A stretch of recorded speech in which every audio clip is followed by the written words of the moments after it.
Welcome to The Explainer. Today, we're diving into a really surprising idea, that a child's wild imagination and their deep sense of fairness aren't fighting each other. Nope. Turns out they're like two best friends living inside their mind, working together through play to help them grow. So, let's jump right in with a question you've probably thought about. We're always telling kids to just be yourself, right?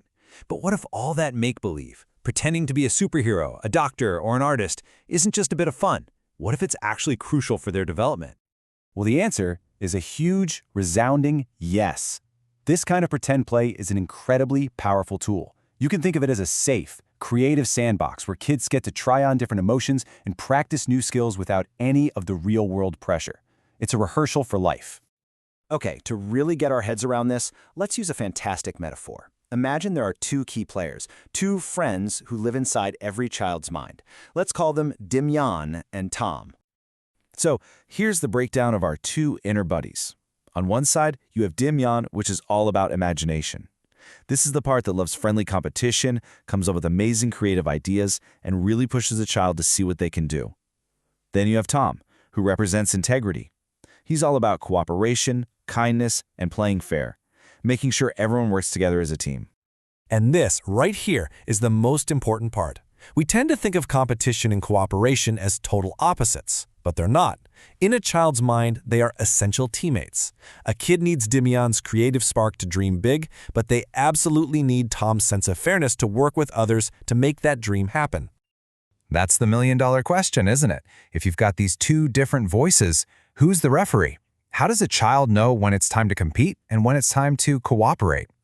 Well, the answer is actually wired right into our brains. It turns out our brain has a built-in manager for exactly this job. It's called the orbitofrontal cortex, or OFC for short. This is a region of the brain right behind our eyes that's a total superstar when it comes to social decision-making. The easiest way to think about the OFC is as the wise judge in this internal friend group. It's the part that assesses a situation and helps a child decide, okay, this is a moment for Dimyon's creative ambition, or nope, right now we need Tom's collaborative spirit. It helps them navigate the super complex world of play.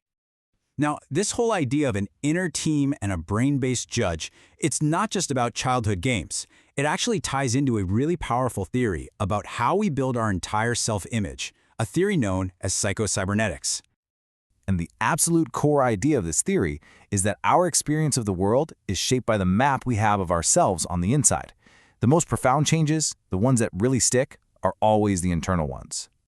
A classic example used to explain this is plastic surgery. The theory suggests that the big boost in happiness and confidence people often feel isn't just because of the external change. It's because their internal self-image has improved. That inner shift is the real game changer. And that brings us right back to our two friends, Dimyon and Tom.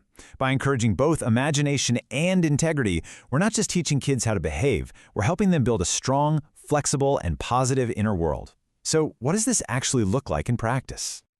Let's get practical with a fantastic example, Lego-based therapy. I mean, it's the perfect stage for Dimyon and Tom to team up and show us what they can do. Just think about it. When kids build with Legos as a team, they are firing on all cylinders. Dimyon, their imagination, is picturing an epic spaceship. At the very same time, Tom, their integrity, is helping them cooperate, share the cool pieces, and talk to each other. This teamwork builds everything from fine motor skills to really complex social and problem-solving abilities. But hang on, it gets even more interesting. The language we use as parents or teachers during this playtime can actually supercharge the whole process. Our words can act as a direct guide for the brain's motor cortex, forging this incredible link between what we say and what they do. You know, simple phrases like "let's build together" are way more than just motivational. They're like a clear, cooperative instruction that helps wire the brain for teamwork. They turn a simple toy into this powerful tool for collaborative growth. It's amazing. So, after pulling all these fascinating threads together, what's the big idea? What's the one thing we should all take away from this? It's this: Dimyon and Tom, imagination and integrity, competition and cooperation, they are not rivals to be balanced. They are partners. They are best friends who, when they work together, help a child build something much bigger than a Lego castle. They help them build a resilient and capable self. And that leaves us with a final thought to take with you.